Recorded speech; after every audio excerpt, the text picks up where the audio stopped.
so you get all the way up there. Once you do, you're going to see a lift attendant station. Hold those levers down as you're passing the guy up there, and then you'll be in control from there on. Keep your hands and feet inside of those carts. Don't undo your seatbelts, and do not stop on the track unless it's an emergency. If nobody has any questions, can I get a quick thumbs up? Perfect. If you're ready, you can push forward past me. Once you pass me, you can let go to the very top. As you leave the start grid on this historic ride, take a look to your left at the main building that is one of the most diverse sports facilities in the world. In the winter, it will accommodate the sliding sports along with biathlon and Nordic skiing, and then in the summer, it will turn into a hiking and mountain biking center. Now look down to your left, which is the finish straightaway of the old sliding track that was used for both the 1932 and 1980 Winter Olympic Games. If you think of historic sports venues from around the world like Wimbledon for tennis or Indianapolis for auto racing, this track on the left is world famous in its own right. 9 decades ago, baseball had Babe Ruth, and bobsledding had Billy Fisk, who won the gold medal here in 1932 in the 4-man bobsled event. The award ceremony took place not far from where you are now. And listen to Fisk comment on winning the gold and the cup. I'm very glad to have been able to win this cup for America, and I hope it stays in this country. Two Lake Placid residents, Curtis and Hubert Stevens, won the 2-man gold medal in 1932 games, and listen to what they said after they won their gold medal. Very wonderful trip down the slide.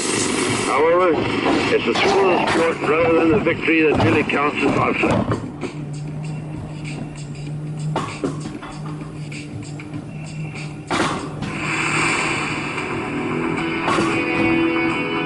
If you look to the left, you will see the new cross-country and biathlon courses that were just built to accommodate the 2023 World University Games that will be staged in Lake Placid. This event will enrich Lake Placid and New York State's Olympic legacy into a second 100-year span. This global event will be staged over 11 days with 13 different sports competing, involving 600 universities, 60 nations, and a total of 3,000 athletes, delegates, and officials.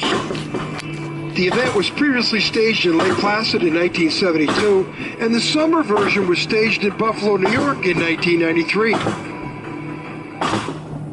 Hi folks, I'm Alana Myers-Taylor, pilot of the U.S. Women's Bobsled Team and 3-time Olympic medal winner. I want to review some of the riding instructions with you. Remember, you are in full control of the ride once you have passed the attendant building at the top. You will be able to control your speed with the brake levers. Simply push the levers to go and pull the levers to slow down or to brake. Keep your eyes forward at all times. Remember, it is your responsibility to slow down and brake for slow or stopped riders. Maintain 80 feet between you and the car in front of you. You should increase your distance to 180 feet for wet conditions. There are signs along the uphill ride to assist you in judging 80 feet and 180 feet.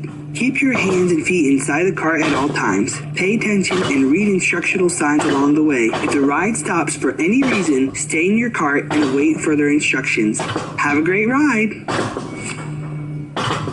Oh, hello, YouTube.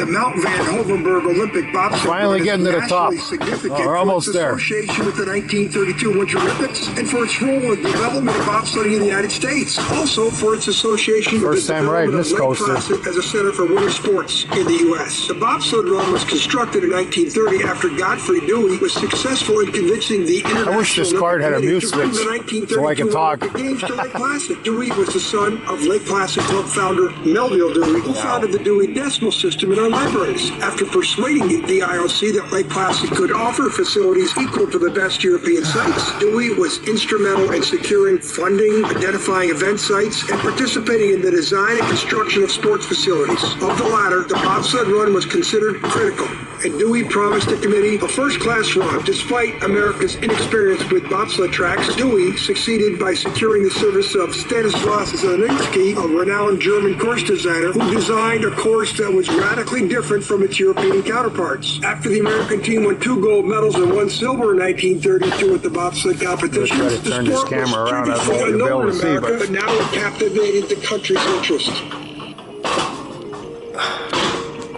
But now look straight up in front of you to the top of the mountain they call Mount Van Hovenberg. Way up there was the original start of the 1932 bobsled competition. The track then was 1.5 miles in length. It was shortened in 1939 to 1 mile, and if you get a chance, there is a great trail to the top where you can see the remnants of the old 1932 track, and when you get to the top, a breathtaking view awaits you. If you look to the left, that building is where the start was for the 1980s. Built in 1999 for the Winter Goodwill Games, and further right you will see the ski jumps. Well, here's Whiteface near the top. Mountain.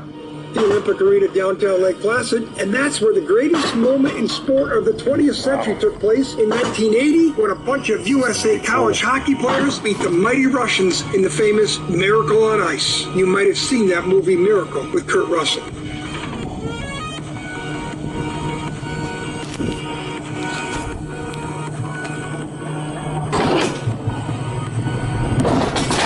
This is Ivana again. Remember, keep your seatbelts buckled at all times. You will soon be entering the downhill track. Keep both hands on the brake levers at all times. Push the brake levers forward now and keep them forward until you have passed the attendant building.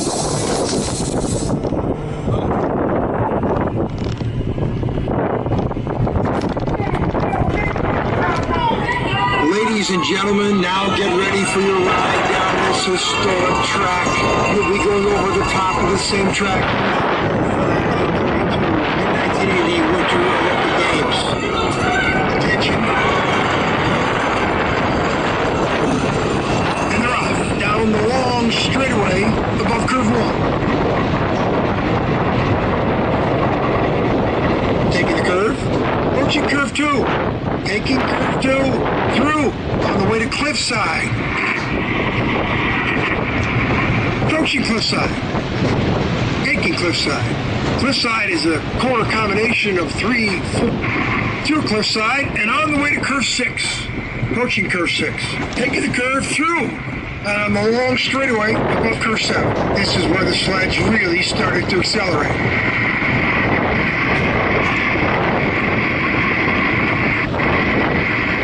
Approaching 7, taking the curve through 7. Now below us is the straightaway to curve 8.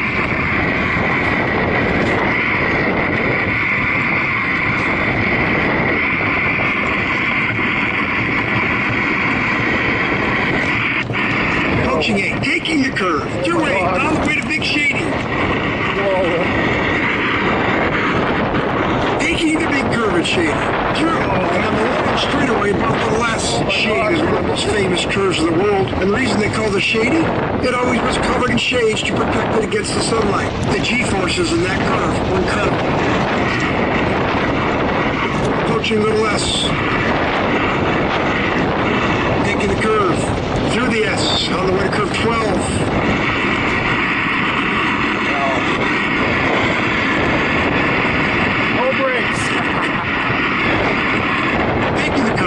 Through 12 and on the way to the world-famous zigzag curve.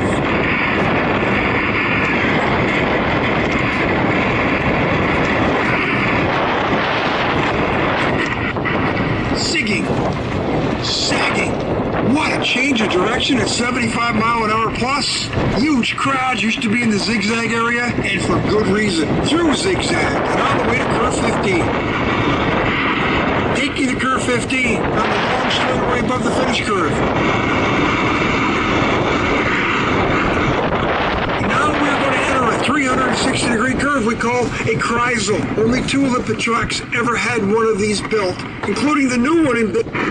Now you're approaching the finish curve. Taking the curve through and down.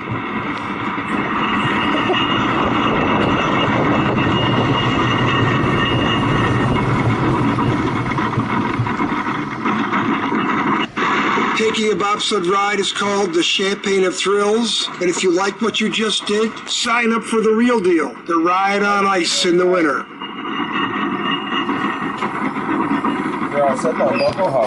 That was great.